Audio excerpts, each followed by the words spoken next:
আয়নার দিকে তাকিয়ে আর একবার মনটা খারাপ হয়ে গেল স্বাতীলেখার। কিশোরী বয়স থেকেই সে নিজের রূপের সম্বন্ধে সচেতন। চিরুনিতে দুটো চুল লেগে থাকলেও উত্তেজিত হয়ে প্রায় কেঁদে ফেলত। ডিম, কলা, কফির প্যাক লাগাতো মাথায়। নতুন কেনা শ্যাম্পু, কন্ডিশনারের বোতলটা বদলে যেত রাতারাতি। বাবা সুচেতন কখনো আপত্তি করেননি, বরং লেখা তার কাছে কিছু আবদার করলে যেন কৃতার্থ হয়ে যেতেন। যেভাবে হোক মেয়ের পছন্দের জিনিসগুলো যোগান দেওয়ার চেষ্টা করতেন তিনি। কিন্তু বিয়ের পর বলা ভালো, পুলমা হওয়ার পর থেকেই সবটাই কেমন যেন বদলে গেল। স্কিনে ব্রণ, পেটে ফাটা দাগ, ত্বকের ঔজ্জ্বল্য হ্রাস, চেহারার ভারিক্কি ভাব, মেয়ের মুখের চেয়ে সবটাই মেনে নিয়েছিলেন সে। তাছাড়া মেয়ে সামলে আয়নার সামনে দাঁড়ানোর সময় হতো কোথায়? তলপেটে চর্বির স্তর, ফোলা চেহারার নিয়ম মেনে খাওয়া বা ঘুমোনোর উপায়ই নেই। যখন যেমনটা জোটে খেয়ে নেওয়া, ফলে ওজন বাড়ে তরতরিয়ে। মধ্যবিত্ত ঘরে একটা বাচ্চা জন্ম নেওয়ার পর বাচ্চার যত্নের বাইরে মায়ের আরামের কথা কারোর মনে থাকে না। মা মানেই ত্যাগের প্রতীক। নিজে অসুস্থ হলেও, শরীর না সায় দিলেও সন্তানের দেখভাল করবে সে। সবাই বাচ্চাকে আদর করে, ছবি তোলে, ভিডিও বানায়, কিন্তু দায়িত্ব সেটা তো কেউ নিতে চায় না। এমনকি সদ্য বাবার পোস্টে প্রমোশন পাওয়া স্বামীটিও নয়। একাকী বসে ভাবছিল লেখা। আজকাল তার সঙ্গে আর শুতে চায় না প্রত্যুষ। কোলের মেয়ে কাঁদলে তার নাকি ঘুমের অসুবিধে হয়। সারাদিন অফিস কাজকর্ম থাকে, কাজ না করলে পেট চলবে? লেখার অভিযোগের উত্তরে হাসতে হাসতে ঠেস দিয়ে বলেছিল, তোমার মতো মোটা পেটের চারবেলা খাবার জোগান দিতে হচ্ছে।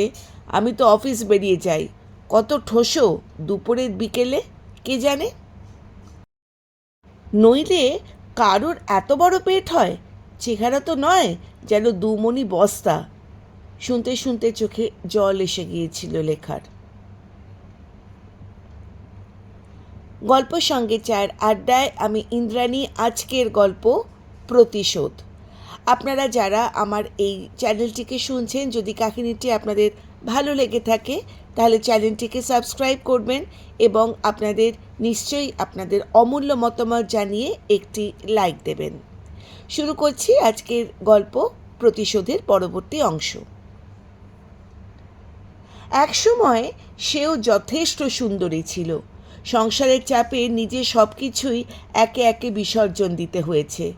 কোনো রকমে নিজেকে সামলে নেয় সে। হেসে বলে, পুলমা হওয়ার পর সত্যি বড্ড মোটা হয়ে গেছি না? আয়নার দিকে তাকানোর সময়টাও আজকাল পাও না বুঝি? সারাদিন তো ঘরের মধ্যেই বসে থাকো দেখি। একটাই তো মোটে বাচ্চা সামলানো কি এমন বড় ব্যাপার? মা তো আছেই বাড়িতে তোমাকে সাহায্য করতে। দিন দিন যে হাতির মতো চেহারা হচ্ছে, সামনে হাঁটতে চললে বিরক্ত লাগে। বিরক্ত কি লেখার নিজেও লাগে না? কিন্তু কি করবে সে? সংসারে কাজকর্মের কথা তো ছেড়েই দাও, সারাদিন একটা বাচ্চা সামলানো কম ঝক্কির নয়। কয়েকদিন পর আবার অফিস শুরু হবে, যদিও ওয়ার্ক ফ্রম হোম, কিন্তু কাজের সময়টুকু ঠিকই কোম্পানি আদায় করে নেয়। কিভাবে সব কিছু সামলা দেবে? এখন থেকে পাগল পাগল লাগছে তার। শাশুড়ি নামেই আছেন, বাচ্চার দেখভাল করবেন কি? সারাদিন তার সেবা করলেই ভালো হয়। মনে মনে একটা দীর্ঘ নিঃশ্বাস ফেলে রেখা। কলেজে আসা বিজ্ঞাপনী সংস্থার কাছ থেকে মডেলিংয়ের অফার পাওয়া মেয়েটার আজ কি করুণ পরিণতি। দুপুরে পুলমাকে একটু ঘুম পাড়িয়ে খেতে বসে সে। মাছের তরকারিটা নিয়ে সবে বসবে এমন সময় শাশুড়ি টেবিলের সামনে দাঁড়ান। লজ্জা শরণ সব কিছু কি খেয়ে বসেছ? ছেলে অমন করে কথাগুলো বলল, তারপরেও এমন গান্ডে পিণ্ডে। এই তোমাদের মতন মেয়েদের জন্যই না পুরুষ মানুষগুলো। তখন আবার পুরুষ মানুষদের দোষ হয়, অথচ নিজেরা একটু নিজের যত্ন নেবে না, একটু খাওয়া দাওয়া কমাবে না। বুকের ভেতর কি যেন একটা ভাঙলো। একজন মহিলা হয়ে আরেকজনকে সন্তান হওয়ার পর কি ভীষণ খিদে পায় জানেন না কেউ নেই। চোখ ভরা জল লেখার, কিন্তু সে জল আড়াল করল সে। ঠোঁটে মৃদু হাসি ফুটিয়ে বলল, দোষ করলে তো লোকে বলবেই মা, সন্তান পালনের দায়িত্ব শুধু মায়ের তো নয়, দুজনের। তাহলে আপনার ছেলে কেন অফিসের দোহাই দিয়ে সারা রাত ঘুমোয়, আর আমি কেন রাতের পর রাত জেগে থাকতে পারি বলতে পারেন? কেন আমার চোখের নিচে কালি পড়ে? অপারেশন আমার হয়েছে, বিশ্রামটা তো আমার দরকার, তাই না? চেয়ার টেনে বসে অপরূপা অজান্তেই নিজের গালে হাত দেন।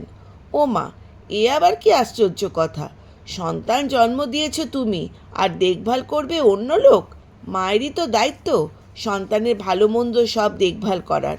বাবু জন্মের পর তোমার শ্বশুরও তো কোনোদিন একটা কাঁথাও কাচেনি, এক বোতল দুধও গরম করে দেয়নি।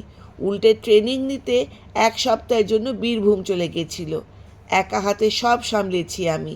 আর তুমি ঘর মোছা, বাসন মাজা সবই তো লোক করে যায়, তাও একটা বাচ্চা সামলাতে হাঁপিয়ে যাচ্ছ।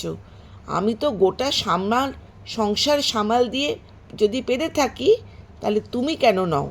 আসলে আদরে আদরে থেকে শরীরে জং ধরে গেছে। আপনি চাকরি করতেন না মা? সংসার সামলানো কেবল দুপুরে একটু হলেও ঘুমের সময় পেতেন। প্রজেক্ট স্টাডি করতে হতো না। তাছাড়া তখন যৌথ সংসারে অনেক লোকজন ছিল নতুন মাকে সাহায্য করার। কাজেই সময় বদলেছে পরিস্থিতিও। তাই বোধহয় সেই সময়ের সঙ্গে এই সময়ের তুলনাটা করাটা ঠিক হবে না। সময় তো বদলেছে বটেই, রাগী গলায় বললেন অপরূপা। আমাদের সময় বাড়ির বউদের সাহস বা ক্ষমতা কোনোটাই ছিল না এরমভাবে শাশুড়ির মুখে মুখে মুখ তুলে কথা বলার। খেতে দিলে খেয়েছি, নইলে উপোস করে থেকেছি। আত্মীয় স্বজনকে খুশি করতে নিজের পাতের ভাতটুকুও বেড়ে দিয়েছি, অবাধ্য হয়নি কখনো। মুখখানা বিরক্তি ভরিয়ে চেয়ার ঠেলে চলে যান তিনি। খাও, আরও ভাত খাও। ভালো ভালো কথা বললে তো তুমি আর শুনবে না। যত ইচ্ছে হয় তোমার তত ভাত ইচ্ছে করে খাও। রাত্রিবেলা ঘরে ফিরে লেখার দিকে না তাকিয়ে প্রত্যুষ বলে ওঠে, মাকে আবার উল্টোপাল্টা কথা বলেছো তুমি? তোমার ভালোর জন্যই তো বলেছিল মা, ভাত বেশি খেলে ওজন তো বাড়বে আরও। ঠিকই বলেছ, কাল থেকে ভাবছি আবার ডায়েট শুরু করব। প্রত্যুষের ঠোঁটের হাসির ঝলক লেখার নজর এড়ায় না। আমিও এই কথাটাই ভাবছিলাম, ডায়েটিং করলে তোমার ভালোই হবে, এক্সট্রা মেদ ঝরে যাবে। বিয়ের পর যা একখানা চেহারা বানিয়েছ, পাশে হাঁটতে দেখতে লোকে বলবে ঠিক যেন মেদালো পর্বত হাঁটছে। কথাগুলো চুপচাপ শুনে সে, কিন্তু এবার আর লেখা চোখ দিয়ে জল আসে না। চোয়ালটা শক্ত হয়। কাল থেকে পরীক্ষা শুরু, শুধু তার একার নয়, এই পরিবারেরও। সকাল 5টা বাজতে না বাজতেই তৈরি হয়ে নিল লেখা। ঘুমন্ত পুলমাকে তুলে কোলে কোলে প্রত্যুষ যখন গভীর ঘুমে ডাক দিয়ে তুলল। এত সকালে ডাকছো কেন? বাড়িতে ডাকাত পড়ল নাকি? প্রবল বিরক্ত প্রত্যুষের দিকে তাকিয়ে হাসি মুখে বলল সে, আজ সকাল থেকে মর্নিং ওয়াক শুরু করেছি, সঙ্গে ডায়েটিং। মেয়েকে ধরো, আর মাকে বলে রেখো তোমার ব্রেকফাস্টটা বানিয়ে দিতে। মানেটা কি? সত্যি কি তুমি এসব শুরু করবে নাকি? চোখটা কচলে পরিস্থিতিটা বোঝার চেষ্টা করতে লাগলো প্রত্যুষ। তার এখনও বিশ্বাস হচ্ছে না লেখা এরকম কিছু করতে পারে। এতদিন সংসারের খেয়াল রাখতে গিয়ে নিজের খেয়াল রাখতে ভুলে গিয়েছিলাম। আজ থেকে আবার নতুন করে শুরু করেছি। আজ থেকে আবার স্টার্ট করব। অভিযোগ উঠেছেই যখন, তখন মীমাংসাটা তো প্রয়োজন। মা তো আছেই সাহায্য করার জন্য, কি বলো? তুমি একদিন বলেছিলে বাচ্চা সামলানো আর সংসার আমি একা সামলাই না। তুমি পুরো মাকে সামলাতে না পারলে মাকে দিয়ে দিও, বুঝতে পেরেছ? বোতলে দুধ রাখা আছে, কাঁদলে খাইয়ে দেবে। অপেক্ষা না করে দরজা টেনে বেরিয়ে গেল লেখা। হতভম্বের মতন মেয়ের মুখের দিকে তাকিয়ে বসে রইল প্রত্যুষ। মিনিট কয়েক বাদে শিশু কণ্ঠের চিল চিৎকার শুনে দিশাহারা হয়ে গেল সে। কোলে নিয়ে ভোরানোর চেষ্টা করলো খানিক, তারপরে সোজা নক করলো মায়ের দরজায়। অসময়ে ছেলেকে দেখে বিরক্ত হলেন অপরূপা দেবী। সাত সকালে হলো কি? এখানে কি করছিস তুই? এ তো কোনোভাবেই চুপই করছে না। লেখা যে কি এইভাবে সামাল দেয়। এখন কি করবো তুমি? তুমি বরঞ্চ একটা কাজ করো, ওকে একটু দুধ খাইয়ে দাও। বিস্ময়ে অপরূপা দেবীর চোখ কপালে ওঠে। আমি? এই বয়সে? কেন, বৌমা কোথায়? মায়ের দায়িত্ব ভুলে গেল নাকি? মর্নিং ওয়াকে গেছে, আজ থেকে রোজ ভোরে যাবে। তুমি একটু সকাল সকাল উঠে পড়ো আজকাল। আমার কোলে দিয়ে গেছে পুলোমাকে। নাও, নাতনিকে সামলাও আর খাইয়ে দিও সময় মতো। আচ্ছা শোনো, আমি আবার অফিসে জরুরি মিটিং আছে। ভালো কথা, ব্রেকফাস্টের জন্য কিছু বানিয়ে রেখো তো। ওর ফিরতে দেরি হবে। আমি একটু বরঞ্চ ঘুমানোর চেষ্টা করি। ছেলের কথাবার্তা শুনে অপরূপা দেবীর মাথা গরম হয়ে উঠল। বাড়ির বউ মর্নিং ওয়াকের নামে ঘুরে বেড়াবে, আর সকাল সকাল বাড়ির কাজের দায়িত্ব কিনা এসে পড়বে তার ঘাড়ে। এই যে কি শুরু হলো! কেন যে এক হাতা ভাত নিয়ে বলতে গেল কাল, কিন্তু ছেলেকে কিছু বলতে গেলে ছেলে আরও রেগে উঠবে। তখন অন্যান্য সমস্যা, কোনো রকমে নাতনিকে দুধ খাইয়ে পিঠে চাপড়ে ঘুম পাড়িয়ে ছেলের জন্য পাউরুটি সেঁকে মাখন মাখিয়ে রাখলেন। পেঁয়াজ লঙ্কা কুচি দিয়ে ডিম ভাজলেন। বৌমার জন্য কিছুই করলেন না। স্বেচ্ছাচারী মেয়ে মানুষ, সকাল সকাল শাশুড়িকে রান্নাঘরে ঢুকিয়ে ফিরে নিজেরটা নিজে বুঝে নেবে। বহুদিন বাদে বাইরের খোয়া হাওয়ায় নিজের মতন করে শ্বাস নিতে পেরে ভারী ভালো লাগছিল লেখার। খানিকক্ষণের জন্য হলেও সংসারের কোনো দায়িত্ব নেই, নেই কোনো চিন্তা। কানে ইয়ার প্লাগ গুজে গুনগুনিয়ে গাইতে গাইতে হাঁটল খানিকক্ষণ সে। বয়সটা যেন বছর 5 কমে গেছে। ফেরার পথে গ্রসারি শপে ঢুকে প্রোটিন কার্ব মিশিয়ে দরকারি খাবার দাবার কিনল। কাঁচা বাজার, মাছ, চিকেন কিনল। ওটস খেতে একদমই ভালো লাগে না তার। কৌটোটা হাতে নিয়ে ঈষৎ নাক কোচকাল। তারপর ভরে নিল ঝোলায়। বিরক্ত লাগলেও খেতে হবে নিয়মিত। মিশন ডায়েটকে বিফলে কিছুতেই যেতে দেওয়া যাবে না। প্রত্যুষে কথাগুলো এখনও মাথার ভেতরে ঘুরপাক খাচ্ছে তার। ঠিক তখনই ফোনটা এলো লেখার মোবাইলে। ও প্রান্ত থেকে প্রত্যুষের উত্তেজিত কণ্ঠ ভেসে এলো। কোথায় তুমি? এখনো হয়নি মর্নিং ওয়াক? 2 ঘন্টা তো পেরিয়ে গেছে অনেকক্ষণ। বাড়ি এসো তাড়াতাড়ি, মেয়ে কাঁদছে। আমার নীল টাইটাই তো খুঁজে পাচ্ছি না। অফিসে জরুরি মিটিং আছে। মুখে যাচ্ছি বললেও ধীরে সুস্থে পৌঁছলো লেখা। প্রত্যুষের রাগ, শাশুড়ির মুখভার কোনো কিছু তাকে আর দমাতে পারল না। নিজের পছন্দসই ব্রেকফাস্ট বানিয়ে একাকী চুপচাপ খেয়ে নিল সে। অবশ্য প্রত্যুষের নীল টাইটাও খুঁজে দিল সঙ্গে সঙ্গে। দুপুরে রান্নাও হলো একদম সাদামাটা, মশলাহীন ঝোল। খেতে গিয়ে বিরক্ত হলেন অপরূপা দেবী। লেখা যে নিয়মিত ভোরে উঠে মর্নিং ওয়াকে যাবে ভাবতেও পারেননি প্রত্যুষ। খাওয়া দাওয়ার মান এখন একদম সাধারণ। এমনকি সাপ্তাহিক ছুটির দিনেও লেখা সবার জন্য ডাল আর চিকেন স্টু বানালো। সে আপত্তি করলে বলে দিল অনলাইন আছে, ফুড অ্যাপও আছে, পছন্দের খাবার আনিয়ে নাও। 1 সপ্তাহ কেটে গেছে। ভেতরে ভেতরে বিরক্ত হয়ে উঠেছেন অপরূপা দেবী। থাকতে না পেরে একদিন বলেই ফেললেন, তোদের সংসারে দেখছি থাকতে গেলে সারাদিন খাটতে হবে। এই বয়সে এসে এত ঝামেলা পোয়াবে কে? বৌমা সারাদিন রোগা হওয়ার নামে তো নেচে বেড়াচ্ছে। আজকাল কিছু বললে তো কানেই নেয় না কথা, হেসে এড়িয়ে যায়। এই সংসারে আমার কি কোনো দাম আছে? তোকে কি এই দিনটা দেখার জন্য বিয়ে করার কথা বলেছিলাম? কাঁধ ঝাঁকালো প্রত্যুষ। কি বলবো বলো, আমারও কি কথা শোনে? আচ্ছা আমি দেখছি। তুমি তো নিজেই সেদিন বলছিলে চাকরি সামলে বৌমা একা কীভাবে নাতনিকে সামলাবে। আমি তো আছি নাকি সাহায্যের জন্য? তাহলে এখন বলছো কেন? ভালো মানুষই দেখিয়েছিলেন ছেলের কাছে, আজ সেটাই বুমেরাং হয়ে ফিরে এসেছে। গম্ভীর মুখে বললেন, করব বলেছি, করছিও তো, দেখছিস তো নিজের চোখে। মনে মনে ভাবলেন ছেলে কিছুই করবে না, যা করার তাকে কিছু করতে হবে। দুপুরবেলা স্যুপ আর চিংড়ি মাছ দিয়ে লাঞ্চ সারতে বসেছে তখন অপরূপা দেবী। শান্তভাবে বসে রয়েছেন তিনি।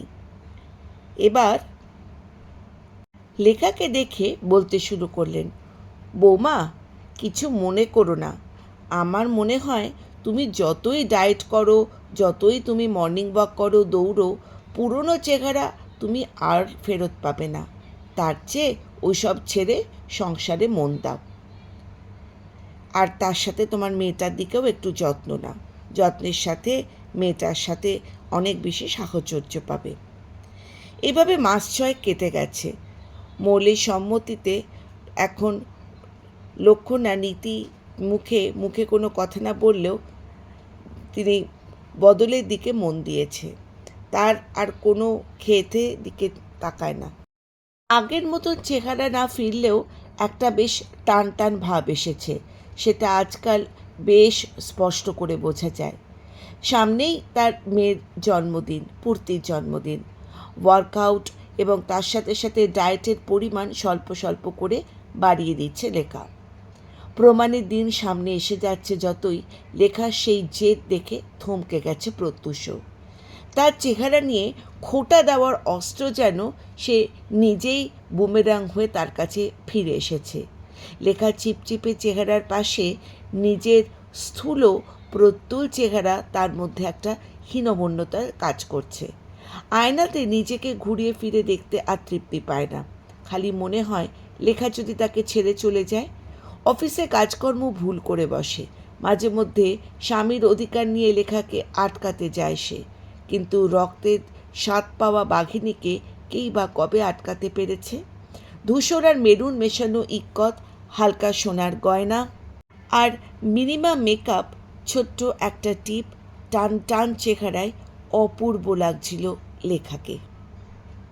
আয়নাও যেন হেসে উঠেছিল রূপের ছটায়। আত্মীয় স্বজনদের মধ্যেও ফিসফিসানি, মনে মনে হাসছিল লেখা। অনেকে যেন বিশ্বাসই করতে পারছিলেন না এটা প্রত্যুষের বউ। মাসখানেক বদলের মধ্যেই চেহারার এতটা পরিবর্তন কিভাবে সম্ভব? নিজের মনে হাসে লেখা। চলনে বদলে ফুটে ওঠে আত্মবিশ্বাসের ছবি। সিদ্ধান্ত নেওয়ার পর একটা মুহূর্তের জন্য সে দেরি করেনি। একজন অভিজ্ঞ ডায়েটিশিয়ানের সঙ্গে অনলাইন কনসাল্ট করে পোস্টমার্টম ব্যালেন্স মিলের ব্যবস্থা করা, নিয়ম মেনে ওয়ার্কআউট, সময়ের সঙ্গে সঙ্গে ওয়ার্কআউটের পরিমাণ একটু একটু করে বাড়ানো, সব কিছু যেন তার কাছে কাঙ্ক্ষিত লক্ষ্যে পৌঁছে যাবার মতন সাহায্য করেছে। মাসি শাশুড়ি বেশ খানিকক্ষণ তারিফের দৃষ্টিতে লেখার দিকে তাকিয়ে রইলেন। যাই বলো না কেন বৌমা, তোমায় দেখে অনেক কিছু শেখার আছে। চাকরি করে, ঘর সংসার সামলে, মাত্র 1 বছরের মধ্যে চেহারার অতিরিক্ত মেদ ছড়িয়ে ফেলা। আমার শিমুলটা তো এখনও পারছে না, মাঝে মধ্যেই মন খারাপ করে। ছেলের বয়স 3 পেরোতে চলল, একটু যদি সাহায্য করো খুব ভালো হয় গো। অনুষ্ঠানের পর আমার চেনা ডায়েটিশিয়ানের নাম্বার দিয়ে দেব, চিন্তা করবেন না। শিমুলকে একবার যোগাযোগ করে নিতে বলবেন, আশা করি কোনো সমস্যা হবে না। আসলে কি বলুন তো, সবটাই ইচ্ছে। আপনার ভেতর থেকে তাগিদ না এলে, কেউ আপনার আত্মবিশ্বাসকে নড়বড়ে ভেবে আঘাত আনলে ঠিক আপনি নিজেকে তৈরি করে নেবেন, করবেনই। অপাঙ্গে একবার প্রত্যুষের দিকে তাকালো সে। অবিশ্বাস মাখা দৃষ্টিতে সে তার দিকেই তাকিয়ে আছে। চেনা অঙ্কের হিসেব যে এত তাড়াতাড়ি বদলে যাবে সে কি ভেবেছিল কখনো? ফটোগ্রাফার ভদ্রলোক হাসি মুখে বললেন, মেয়ের মা বাবা দুজনে একটু ফ্রেমে আসুন। কেক কাটার ভিডিও হবে, সোশ্যাল মিডিয়ায় পোস্ট করার জন্য ছোট ছোট রিলস বানিয়ে দেওয়া হবে।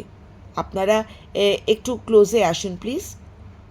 প্রত্যুষ যেন প্রতি মুহূর্তে উপলব্ধি করছিল লেখার পাশে তাকে কতখানি বেমানান লাগছে।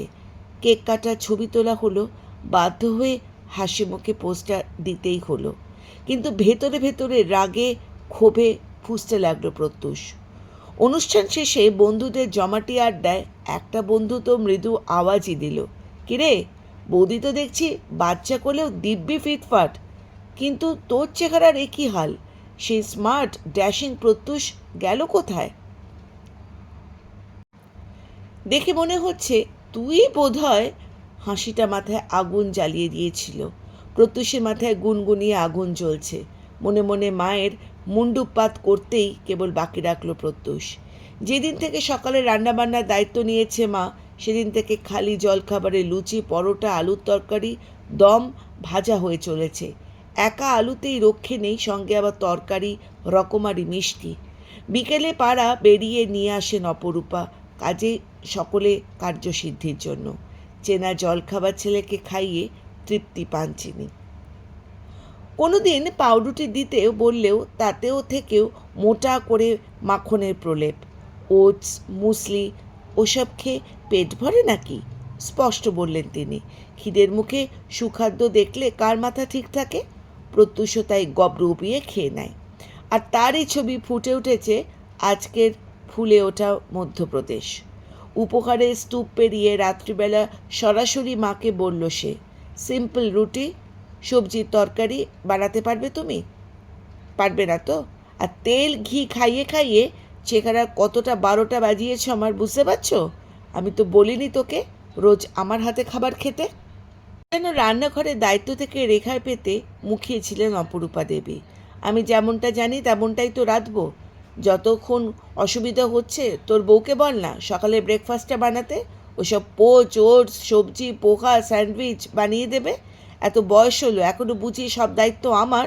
সুন্দরী বউ সুন্দরী ধুয়ে কি জল খাবে? মধ্যবিত্ত ঘর সংসারে কাজকর্ম জানা মেয়ের দরকার। দিনের পর দিন সেজে গুটিয়ে পটের বিবি হয়ে বসে থাকলে তো চলবে না। সব কথাই কানে আসে লেখার।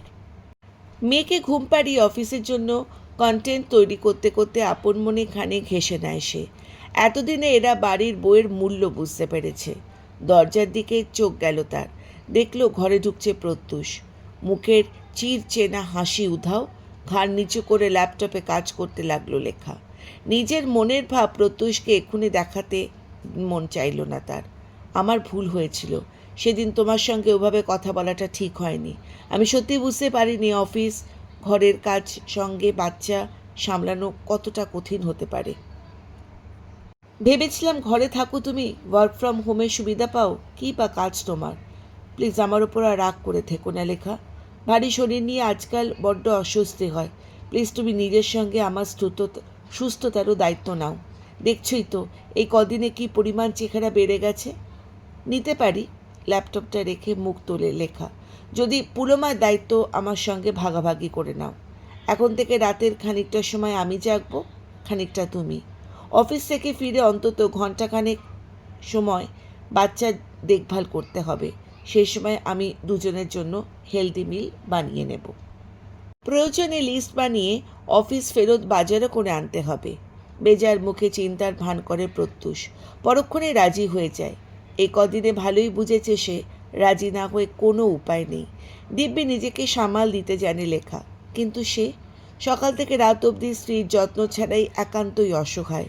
সন্তানের প্রতি মায়ের অনাবিল স্নেহ, শরীরে একগাদা স্নেহ পদার্থ জমতে পারে কিন্তু দীর্ঘদিন সুস্থ থাকতে পারে না। লেখাকে ভালো থাকতে দিলে সে নিজেও ভালো থাকবে। ল্যাপটপে টাইপ করতে করতে অজান্তেই হাতটা থেমে যায় লেখার। অপমান করা সহজ, কিন্তু দায়িত্ব নেওয়া কঠিন, ভীষণ কঠিন। কিন্তু তার প্রতিশোধটা জব্বর হয়েছে। মনে মনে হাসতে থাকে লেখা। প্রতিশোধ গল্পটি ভালো লাগলে লাইক, শেয়ার এবং সাবস্ক্রাইব করবেন চ্যানেলটিতে। এতে করে আরও ভালো ভালো গল্প পাঠ করার জন্য উৎসাহিত হব। সঙ্গে থাকবেন, শুনতে থাকুন। ধন্যবাদ।